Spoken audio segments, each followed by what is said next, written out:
over our contact center back in 2021.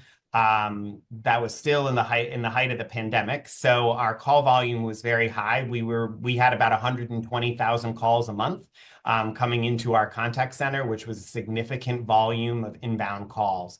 And I knew very early on that if we wanted to shift the experience and change that for our members, we had to change how our contact center functioned and how our teams interacted with our members. So we went about a process of, for lack of a better term, rebuilding our contact center pretty much from the ground up.